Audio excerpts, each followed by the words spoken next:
ụmụnne m na ụmụnna m ele otu ọ nọrọ unu hụkwerechi ọnwa nọ nwa nwa mba nnọ awụchasịala nụ m agwara m ọnụ na the next video ga-abịanụ enwere otu ọ ga-arụ nwere otu ọ ga-ada biko ọ bụrụ na iri ga-eri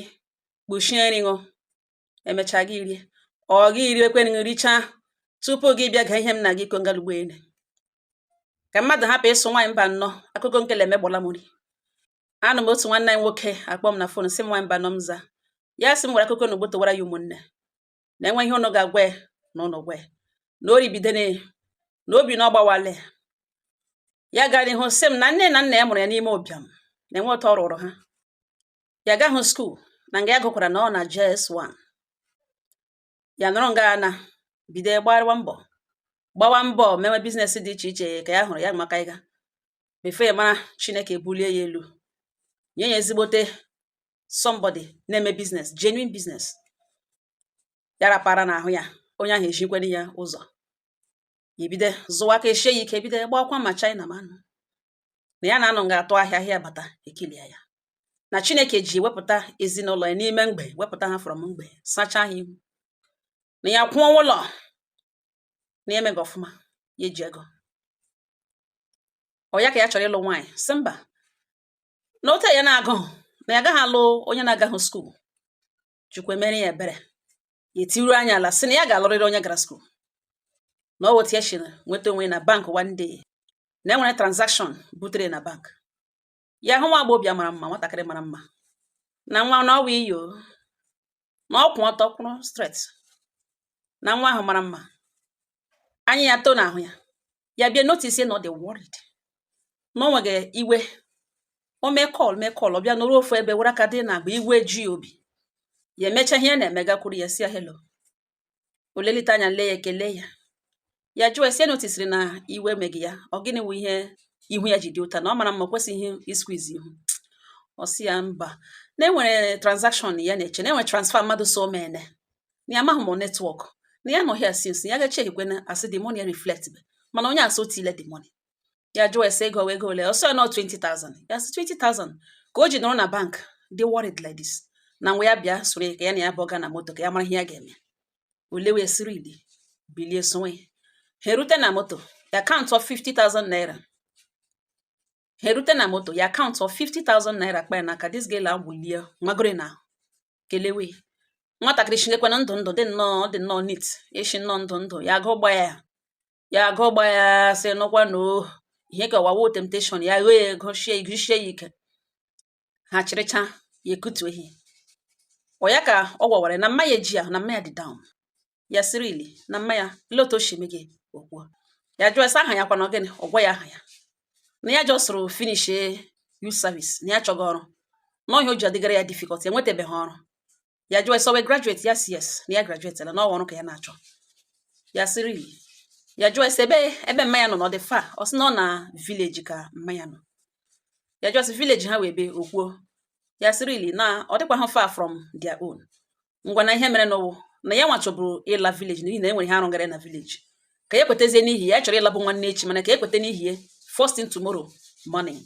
ka ya ọpụta ka ya kwọrọ ya gaa kwọrọ mma ya gaa kpọga ya hospital before bịa lawazie na village ka ha gaa mee ihe ya na-eme this girl elee ya gbuo ikpere daa ya na ụkwụ kelee ya na ihe na like chawa ụtọ na-eshi eme appreciate each time enyere na mgbe e nyere 50,000 ọmagoro na kelewe ya gwa ha this one na ya nwere ọrụ gaga n'ụlọ na village na ya ga-ekweta n'ihi mma first thing tomorrow na ya chọburu ịla ụlọ nwanne echi mana ya ga-ekweta maka ya laa ụlọ aha na tomorrow morning na ọ pụta ebe dị ụtọ ka ya bịa pikiri ya ka ya gawa ya soro ya gaa kpụrụ mma kpọga ya ụlọ ọgwụ ji aka ya hụ maka ya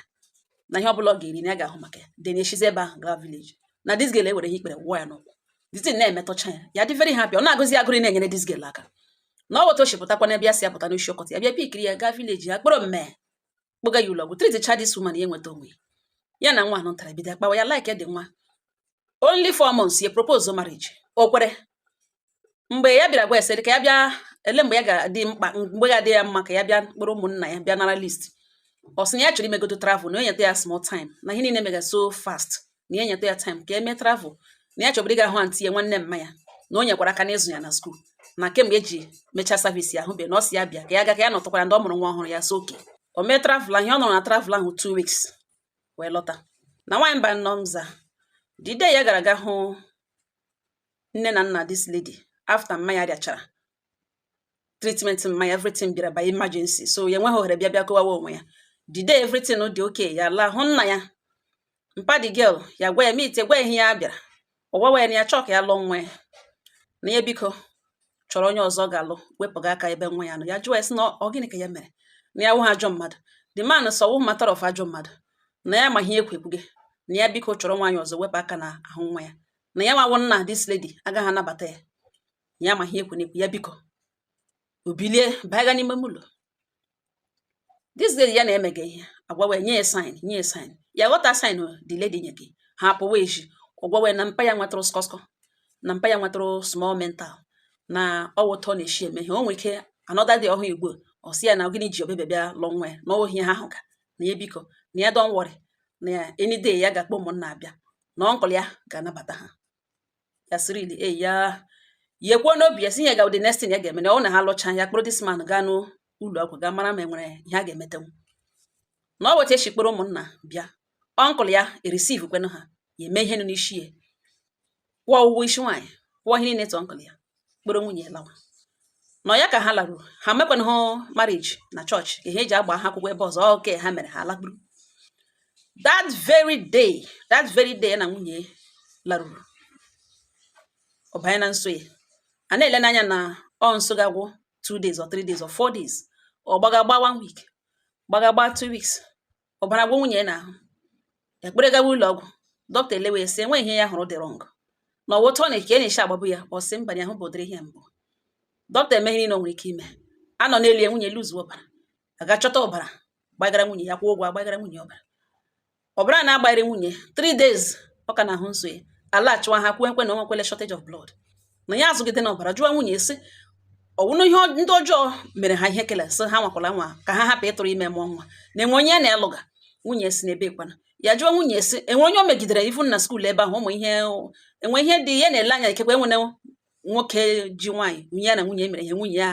nwunye dị ma na-akpa nwunye agwa ọjọọ o mee ihe a na-etụgharị askarachara everywhere nwunye sị enwe ihe dị otu ahụ so oke na ya ma na onwe ya na enwe ihe tụgara enweghị ke na-emede ọgwụ ahịa sef ya gbobe mbụ na ya mana chi ya nọnyere ya na mgbe nwa agbọbịa gara mahadum gacha graduate ya pụta temptation na-adị na ọ wee ebe ụjọ ya gaga nwamba nọ n'ọbara gbaga this lady gba ya 1 month obido tawa every 3 days ọ ṅụrụ ọbara ya jụọ eso wote ka ha ga-adị nọ ị na-akwa ga-agba gị ọbara marriage nwa ha lụrụ ya enwebeghị any move ọwụọkwa mmadụ pụta na problem kwuo otu oshi eme ihe ndị ọzọ ụjọ na-atụ ya na-ahụ ọrụ ya na-ahụ this lady ebe ọ gbagoso kwana ịgba oso ka ọ nọ na-agba on the run mgbe niile emepe emechi anya ahụ ya na nri ọ gbagoso ya na-ajụ oso ka ọ na-agbakwana na nrụ mgbe niile onye na-achụ dị ọsọ ọ na-agba ole emepechicha anya eso ọkwụ dịka nrụ ya narị ya nọ na nrụ ya na-agba ọsọ emebe ya gbagaga ya ma ya na jos on the run ya gwa na ihe na spiritual problem n'ọhịa ya gwere ọ sị na ka elewenu Chineke anya eme mmanya invite ọ sị mmanya bịa na ya ga-aleke ka mmanya bịa ka o letatụ ya mmanya agarala n'ọbịa ya bịa hụ na e nwere meeting okwu dị ike tamụtamụ ya na mmanya na-atamụ ya na mmanya na-ekwu datin ya bịa wee emechi ọnụ ha emechi ọnụ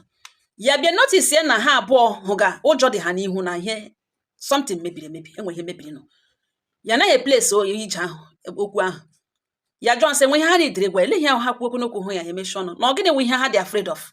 nwunye ya gwawesị enwe ihe dị otu ahụ na onye ọbụla chọga solution na mmanya suggest gara ya ebe ihe a ga-aga ma chọọchị ma gịnị ya so oke mana ya ewerela anya dị mkpa hụ na mmadụ abụọ ahụ nwere ihe ha ji ya na-amaghị steji problem a baezie na nke ịtazi nwunye ya afọ ọ tawa nga n'ugbo mkpụrụ anya nwa achịcha ya na-eri ude ọ ga-afụgide ude shi na nwashi ya n'ike nga ọ fụgidere ka onye keshi ngeriri afọ ọbara nakwa agba mgbe a baeziri na steji a na nwunye na nne ya ghọtazie dat na ihe emebiele ma ọ na ha emechi ọnụ nga ka nwunye ejiri gwawazie ya si ya biko na ya biko gbaghara ya ohu na ihe arụ ha ọrụ na ọrụkwa ha ọrụ ya jụọ esi gị na-arụ ha ọrụ nwe ihe ha mere nwunye ya gwawa ya dat na onye zụrụ ya na mahadum nwa okorobịa zụrụ ya na mahadum na ya na ya abụọ gbara ndụ and na mama ya nọ nga na ọ witness ya si ọ sị gịnị iwe ya sị mba ka ya nọtacha ya jụọ esi ọsị gịnị ọ gwawa ya sị na e nwere nwoke ya na ya abụọ mara for years na ọ ya zụrụ ya na mahadum no ya nwa single handedly zụrụ ya na mahadum zụọ ya ma ụgwọ school ma gịnị no ya nwa zụrụ ya. Mana mgbe ya jamụrụ ya na bank onyeghị ya opportunity irresist or ịkụchete or ịbịa kọsara esilekpekpe na ozugbo ya hụrụ ya na love at first sight, ozugbo ya hụrụ ya na ihe ya hụrụ n'ọwa ịhụnanya, so much love, ya ejie ịhụnanya, jie generosity, jie kindness, na ya hụ enweghị ọnụ ya ga-eji sezi mba ọ mee the necessary thing ya kwesịrị ime. Na o stage a ka nọ enyi mmanya kọrọ mmanya nkụ that na enwere nwaanyị na-emebi ya, na ka ha ga na nwaanyị a na-emebi ya na ọwa ọrụ the woman, na ọ weta ka mmanya na ya nwa shiri gawa Cross River State, na ọ ebe ahụ ka a gara n'ime ọhịa ebe the woman na-anọ. The woman na-asị jụwa ya sị na ya dị aware that na nwoke nọ n'ọnụ ya na ya bụ ọkwụrụ gba ndụ no chidbe nwebeghị nwaanyị ọzọ riri elu apart from ya nwa since ya na ya bụ ji gba ndụ. Ya si ya ma nọ ya nọ school ya ma ya ọwụ na o mere ya ma ọwụ na o mee ya ma ọ gwawa na that man dị too careful, na the man hụrụ ya n'anya too much, na that man awụghị mmadụ nwaanyị, na since ya na ya bụ ji gba ndụ na nwaanyị nwoke ahụ agakwugebe nwaanyị ọzọ ya ele mmemme ya ele ya. This lady aga n'ihu na-akọrọ ya nwunye na-akọrọ ya that na the woman na-agwa ya na a ga-emebi nwunye kama na enwere ike mechakwa ihe niile a ga-eme, ụmụ mmụọ nwere ike ha agaghị ekwe, ha sị ka emewe ma ọwụ na ha ekwe, na ya chọkwa iso ya chọkwa na o metụkwara ya mana mma ya gwara that na ụjọ atụla ya jụọ ọgọ ya nwa ya sị ihe enwe ya kwuga ya sị yes. The lady asị ihe niile ya na-ekwu nga na ọ wee eziokwu nke eziokwu ya ga-emefu otu ha dị ama ama ọwụ na ya ga survive na ebiko gbaghara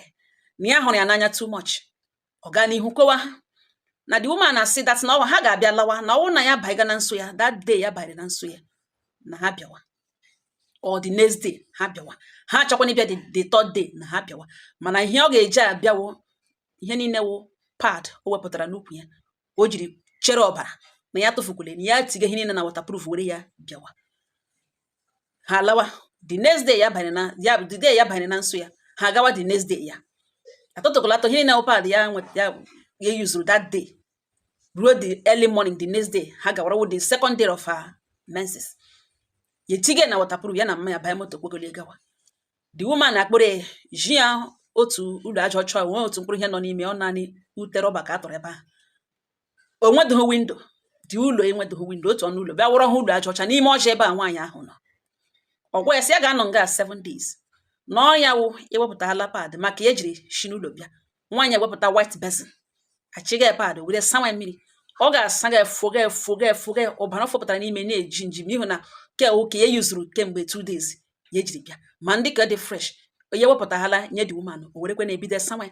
ọ saga esapụta ọbara niile ahụ nọ na pad ahụ. O were the pad ga-etiga n'ime ọkụ kushie ya ebe ahụ enweghị ejika ha eme ya ma bede mmiri ahụ ọ sapụtasịrị wụkwanụ mmiri ọbara ya tọnụrụ na ọbara nkịtị o were wega n'ime ọkụ shikwasị ya n'ọkụ kụrụju ụmụ ahịhịa dị iche iche tijori n'ọhịa ọ na-asa afụ ya si ya rawa ya dịka pepe soup ya ebido rawa ya na ọ na-anọ n'ihu ya shie na n'ihu ya biga si ya rawa ya otu ọ dị ọkụ ya na-ara bindat all blood ọbịa dịcha kekicha ochie ya obiga esi ya rawa ya na-atọ ọbara ya na-ara. Ụfọdụ mmiri asapụta otu a o si sapụta mmiri ọbara ka ọ ga-eji were kwe wụọ ya n'ahụ were esi asa ahụ enwe mmiri ọzọ ejiri saa ahụ for 7 days na ọ bụ mmiri ọbara ya ka eji saa ahụ na ọ bụkwanụ ọbara ya ka ya rige. The woman na-agwa that na ihe ọbụla wụ blood something ya na this man mere na a ga-emebi na ya chere the 7th day ka ya ga-ajụ ụmụ mmụọ ma ọ gawa. Ruo the 7th day this woman ekwe ha agwa ha ọ sị ya nwetebe meseji mana otu ha na-enye ya meseji sometimes ọ na ihe ọ pụtara wụ na ihe mere na ha nabatara ya na ha gawa na ahụ di ya lụrụ na ọ weta eshiri lọtawa ya na mma eshi lọtawa emezi ya accept ọbịa ya soke na ya nwere ajụjụ na the very day mpa ya hụrụ ya gwa mpa ya ihe ya bịara na mpa ya si ya chọghị ya na ya hapụ ya na ya lụrụ ya na mpa ya ọ dị aware of this. Yes na ele ụdị mpa ya ji dịrị aware of this. Ọ sị na mma ya will witness to that blood oath na ele na ụdị ọgwụ ọ gwawa ya na n'ihi na ya shi na ezinụlọ na-enweghị ego mana ya nwere isi akwụkwọ ya na disi mmanụ na-anyị gakwanụ ya gwa ya na ya chọrọ ịga skuul. The guy ya si ya mba na ọwụ na ya ga-azụ ya na skuul na ya ga-egbu ụzọ lụọ ọ mụọra ya ụmụ abụọ ya zụọ ọ gachazie lọtazie siri ahụ na onye ọzọ ya mma ya ga-edibi ya kpọrọ ụmụ ya na ya ahụ na cases of ebe a zụrụ nwaanyị na skuul alọta ihe ahụrụ ahụzi ya na ọ mara mma too much ya nwee ga zụọ ya na skuul na enweghị onye na-ekwuri enweghị ụlọ ya enweghị amị na ọ gaga dagaga n'aka ndị butere ego na ha ga-achụ ya n'ụdị niile enwe n'ụdị na ha na-aga ejifo achụ ya na ya ga-eluzu kpamkpam. In fact achọghị ịgba na Facebook dịka onye ṅụrụ sniper na ọwụ na ọ ga-achọ ka ya zụọ ya na university na ọ biznes ya na-eme ka ya ga-eshi n'ime zụọ ya na ọ ga-amụrụ ya nwa mma ya gara ihe ya nụtara ga kora mpa ya sị na ọ wee fair deal na ya nabatara na ọ bụrụ na ọhịa ọ chọrọ the young man chọrọ why not na ọ naghị efevọ ihe a na-akọ ebe anaghị efevọ a lot of men na ya nwoke na the guy na ọ dịkwa good na ọlụ ọnụ ya na-enwe ihe o mere ọkwa ụmụ ntụ ime abụọ ọ gaba obido ekwe skuul na enwe ihe ọjọọ ya jụọ mpa ya sị na ọkwa nna ya amụchakwa ụmụ abụọ gwazie na eji ego na ụmụaka na amụrụ na aga azụ ya azụ na ya hụkwụrụ ụmụ nwoke shi n'ụdị ahụ kwụsị nwanya ha from ịga skuul na mpa ya sị na ọ wụrụ na ihe ọ ga-awụ enwekwa ihe o lụzuru both sides ya laghachikwa na ọ ya nwajizi aka ya suggest ziere the guy na ngwa ka ha gbaa ndụ ka ọ hụ na ya dị serious na ya agaghị agachapụ ya the guy agwawa na ya n'ihe ịgba ndụ ahụ na mgbe ụfọdụ temptation na-adị na ọ bụrụ na a ga-agba etu afọ dị mmadụ ịsị na ya kpere na nwa ya ga-agba ya ndụ na mme na mpa ya ga-anọ present ya ga-agwa mpa ya silekwa ihe o kwuru ga nọ present ka ha gbaa ndụ na ya chọrọ ịga skuul mpa ya sị God forbid ya nwa nọrọ present eme gịnị mme nga a na-eme gịnị no na-enwe ohi onye ma ihe echi ga-eweta na mpa ya ekpe mana mma ya nọ present mma ya si ya gaa n'ihu na nsogbu adịghị na ya trọstụrụ nwa ya na ọ wote mesh nọrọ present he witness ya na dis guy kapụ onwe ha ahụ ọ ṅụọ ọbara ka ya ṅụọ ka ya ọ gwa datina o kwere nkwa ya na ya ga-ahụ ya n'anya na ọ naanị ọnwụ ga-ekewa na ya ga-etriti ya dịka nwunye na ya ga-ahụ ya n'anya ga-eme ya ihe ọjọọ ya ṅụọkwa the same na ya ga-ahụ ya n'anya na ya ga-echi ya mere dị triti ya dịka di ya ma n'ọnọdụ niile na ya ga-aghọ di ya na ọ na-anụ ọnwụ ga-ekewa ha ṅụọ destin rie ṅụọ take ha out ya na mma ya ha ṅụọ dị very happy secure ihe a na-eme ya ele jamb one time pass ya na otu esi baga na mahadum ga gụọ petrochemicals na University of Port Harcourt gụcha pụta na ya jọsụrụ graduate ya pụta na-achọga ọrụ mgbe ya jamụrụ ya na bank. Now the guy ejizi ha ego business ya shake weziri ojizi ego ji abịa ịkwụ ụgwọ isi ya ma ọ fọzikwe and the age anọzighị on her side and the mmanya eji ha ahụ o jikwe na ụwa narị nwee ebe esi enweta the money na ọwụ somebody sendiri ya ego ahụ onye ahụ agwa ya etile the money mana ahụ the money reflect be before ya na ya bụ jam na bank onyezie da 50,000 naira ọ dị ya ka ụwa niile o nkwekwere ihe o werezie kemgbe ahụ ọ ịhụnanya ka ọ na-eji ya ya filie na ebe oshilo tadịrị ebe ke nwoke na-eji na ego ịbịa kwụ ụgwọ isi ya and mmanya ya chọghị lose mmanya and ọ nọ there for them na ọhịa ejiri gawa chọwazie solution ha ma na ihe ahụ nwaanyị ahụ mere na ọrụ ha ọrụ na ebelivuru na ebe problem ashi nwaanyị mba nọ ya na-ele this girl ele nwunye ya the first thing ya mere ya nwe onwe ya kalanya sị ihe ọwakwawu nro ya nwe onwe ya kalanya wụ na ọ fọrọ ya ofu ihe akụgaghị a na ọwụ eziokwu ya gwa esi nsogbu anụhụ na ọ bụrụ na ọ gwatara na ya gara ịma ihe ya na-eme na enwere ajụjụ ọzọ ya si ka ya jụọ ya na the very day being that papa ya jụrụ ya rejectri na ya achọghị ya nabataghị ya ịlụ nwa ya kedụkwa n'ebe mpa ya nọ the day ya bịara bịa kwụ ụgwọ isi ọ wụrụzie na ọwọ nkụl ya resivri ya na mpa ya o nwere skọsọ trudi dịka o si gwa ya ọgwa ya na-enweghị nitin mege mpa ya na-enweghị mpa ya enweghị niskọsọ na that very day na agbara ya ọgwụ na ọ nọ n'ụra na ọ nọ na bedroom ha ga-akpọ ọnkụl ha nwanne mpa ha bịa gwa ya si elekwe mpa ha kemgbe ihe ọ nọ ya nọta ya slọmba ụra ahụ ya nọta ya rahụ na ọ naghị apụta n'ụra na ndị di ya na-abịa na ọ bịa n'ọnụ prezent nata ihe na ya achọghị ma ọ ọrịa mege mpa ya ka agụọ ihe ọma first before ikwu okwu ihe ọzọ na ọ weta ọnkụl ya shisi ewu bịa lee nwanne ya nwoke hụ na ọ nọ n'ụra ha na-agwa na kemgbe 3 days na ọ weta ka o shi nọ na o tetecha ụra ọnkụl ya sịcha ya na ngwa ihe mee n'ụwụ na ihe ọbụla ya natara na nna ya okwerelenụ ọnkụl ya jụọ esi papa ya okwere ọ nabatara this man ya si yes na ọ nabatara ya sị ngwa na ha bịawa na ya ga nọ prezent nata mgbe o nweta onwe o were ihe ya nata edenwere ha na mgbe ọbụla o ji nweta onwe o were na ọnkụl ya ekweghị egwe ego ahụ na ọ natakwara otu o shiri nọrọ prezent nata datin ka o shiri bige na mma ya ka ebiziri ya mgbe mpa ya bịa nweta onwe ya gwazie mpa ya na nwa ya alọọla di na mpa ya dị awe mpa ya sịta ngọd na ha pụtara nwa nwaanyị nọọsụ gbara ya ọgwụ by force na ya achọghị ịbịa kụghachiwa akụkọ ga-emebi nwa ya ihu te ya ure n'ihu na ihe ọbụla ya na mma emetere ọ dịra ha na tangọd ha gbara ya ọgwụ na-egbughị egbu na ọ wapụ ya lekwa ụra ahụ ha eji aka ha mere ihe ha mma na ote ka mpa ya shi even after knowing what happened ya forget ya ka ha aga ya gwawa ha si ihe mere n'ụwa na ya enweghị ihu ya ga-eji ga gwa mpa ya si return ihe ọ kwụrụ n'isi nwa ya nwaanyị n'ihi na ọwụ ya nwa natara the man gwara ya from the onset na ya achọghị ya na ebe ọnkụl ya natara bige ya na mma ya na ya achọghị mụta ha ga-eme na ha return ọrụ ya ego ya kwụrụ n'isi ya as a graduate na ihe ya kwụrụ bride price ya kwụrụ n'isi ya na 500,000 na marriage na ọgwụla na what of ka lụkwara ka ya na ya bụ ọkwụrụ gba ndụ ọsọ ya wụ ihe ya na mme na-atamu that time na akpụ ya ọ naghị epik na ọ dị aware of ihe niile mere nọ na akpụ ya ọ naghị epik na ya kọchara na ese biko gbaghara na ọ naghị ekwe na akpọla ya bịa ka emeasha ihe mere na ya jụjụ ishi na enweghị ike ime chenji line na nọmba ya na ha agakwa and ọ kwapụla enwezi onye ma ebe ọ nọ na ha anaghị erichizie na nwanyị mba nọ na ihe nwunye mepere ọnụ na-akụri na ọ nọ n'elu eruru ọbara and otu ọkụ gadati na ya kwọrọ ụgwọ ọbara na gị gba the next day ya gwawe na the boy na o chenjiele phone number ya na anaghị akpọle ka ọ bịa ka emeasha ihe mere ya jụwe sọ ọwụrụ the young man nọ ga-abịa ka emeasha ihe mere na ya amahụ this part na ọ ghọrịrị ya na ihe mere na ha nọrọ hia na ya na-abịa n'ihi na ebe ede nwere nwunye nọ na private ward ya laa n'ụlọ ga-ebuo ngwongwo ya niile tụtọ pin ya tige na moto bute n'ụlọ ọgwụ bubatara ha n'ime room ebe nwunye nọ na private room gwa ya sị na ego na ya n'aka ya ga-eji bịa zụọ ọbara na is obvious na ọ ma problem ya and ọ ghọrịrị ya na ọ chọrọ ịgwa ya na nwoke ibe ya zụ ya na mahadum zụọkwa ya zụcha ya because of 50,000 naira o chefu everything that young man mere n'otu ugbo ya na ya bụ na ọ hụkwa onye ka ya ego eji onye afe ya ego n'ihu na ọ ga-aga na ọ wee very useless lady na ya ahụhụ this one coming na ebe ọnkụl ya ha ghọrịrị ya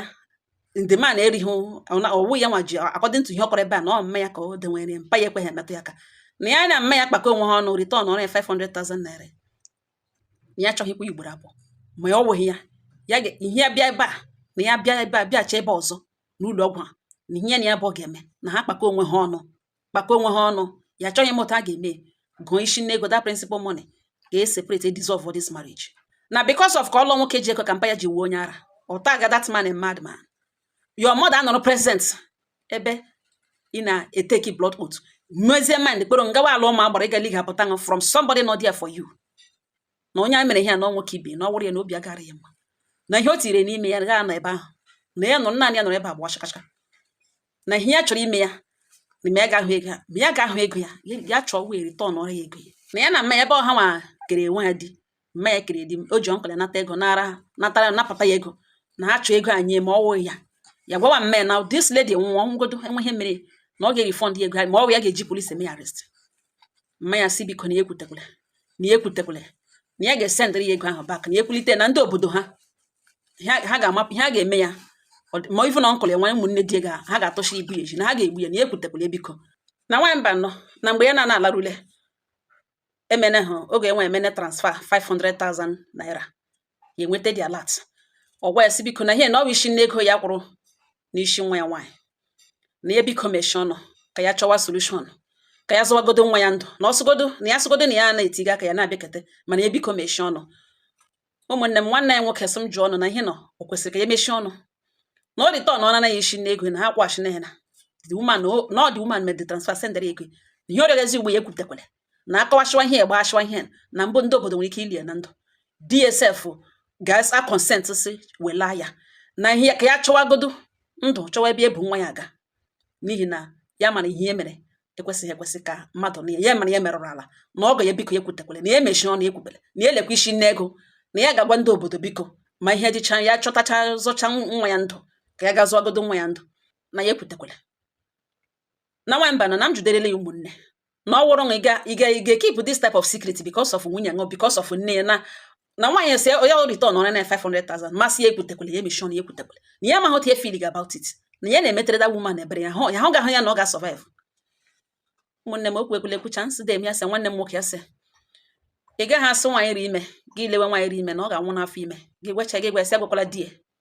ọ dị possible ikporo ndị obodo ga lụọ ya kwụ ụgwọ isi ya ga-eme ihe isi ya enwe ihe mere that lady a ga-elenye anya ka iji ochi na nwunye gị na ọnwụ na-elenye anya ka ị bịa bụrụ ozi ego gị ga-agwazie ha na ọ wee leshi ka ịrịta ọnụrụ bride price ịkwụrụ n'isi ya gị gwakwana na ọ gịnị na-ese ị ga-ekwupụtara ndị obodo unu ị ga-agwa your family gwa your parents ka ha gbajiri ogologo ogo in fact ndị obodo that lady nidiri ịma ka ele ma ndị obodo ga-aza aza ga-emiti nke nwanọ zụrụ ya na skuul rịọwana ya ga-emiti ya chọwa nwa nwuchi ma nwa ime n'ihi na enwe ihe mere that lady ihe that woman na-eme na-awụ ka nwa ya nwaanyị ahụ nwụọ ka a ga-elie ya even enwe ihe mere that lady ọ ga-ekwe ka di ya survive because that type of man enwe ihe mere nwa ya nwaanyị ahụ ọ gaghị ekwe emechi ọnụ so that woman nwee obi ịlị nwa ya ọ ga-egbukwe di ya ị ga-ejishi ike gaa kwupụtara ndị obodo kpọrọ ụmụnna asị lekwe ihe ịhụ ga lekwe ihe nọrọ lekwe ihe mere nụ ma ọ nkụlụ ya ndị ọtụgo ụjọ ụmụnne di ya na agaghị egbu ya na agaghị elu ya ha nidere mma n'ihi na enwe ihe mere nwa ya nwaanyị ahụ that man wụ di ya onwe mgbe o kwere even ka ha mere ụwa n'ohịa ha mere na agbara ya ọgwụ bubaga ya n'ime ụlọ eholo nna mmadụ bubaga ya n'ime ụlọ bịa tọrọ nwanne ya nwoke ashị ya ga-anata prezent anata ndị ọgọ bikwe ha na adị amama nwanne nwoke tete na elekwe ihe bi ihe 1 naira wepụ obodo n'ihe a wụ naanị ịchụla in fact ha ga-eme nwaanyị ahụ a ga-agba ya oshi so ikpuo ya ikpuru ihe ọjọọ because of nwunye gị ị ga-aga kwupụtara ndị obodo ka ndị obodo lene ma ha ga-aza na-aza kwere maka nwa ha n'ụdị ọbụla ga-eji mee n'ihi na ihe awụ ihe a ga-asị mechi ọnụ ihe awụ ihe mmadụ 2 families bịara eke ịlụrụ ya alụ esi hụ n'azụ gaga mee ihe isi ya 2 families zụkọrọ akwụ ụgwọ isi ọ gịnị ka ị ga-agwa ha ma enwe ihe mere this lady ọ naanị nwaanyị ahụ ga-eli nwa ya and enwe ihe mere nwa ya di ya ọ ga-egbukwu di ya ka eklozo ka everything nyụọ even gị onwe nsef nwe o nwekwara ike ime ka ya gba shakashaka ya bịakwu ka ọsọ otu ịhụrụ ya na ọ tụwala ala gaa alụ ma gbara oge ga ebe ahụ sị lekwe ihe fesi ga-elekwe ndị ya chọrọ ka ewepụrụ ha n'ụzọ ka mata ajụ oyi ebe ya eliele nwa ya kwupụta ọ dị very very important ụmụnne m ọhịa mgbere enwekwa ihe unu ga-atụkwasị ya unu anụkwaghị achọghị m igbu ogologo achọghị m ịbịa gowa too much ịnụ ngalugbu ine iji rezọ bled n'aka emepụtachala your fangs eji akwụ ya ọnụ ka vampire ṅụọ naanị ṅụ ma ihe chọrọ isekio hello ahụbeghị m onye mere blood oath temptation na achụrụ ha chọwaga ha n'ụlọgoro mgbe unu mebere ka kewụ temptation na-apụtachịrịpụtacha n'ọnụ ihe mere onye ọzọ ka ndị ọzọ ji mara akụ enwe ihe unu ga-agwa nwanne ya nwoke unu gwa ya agwala m Uche Obikam enwe nnọọ ihe unu ga-agwa ya unu gwa ya ọ ngọ ha na m n'ọnụ udo dịrị ọnụ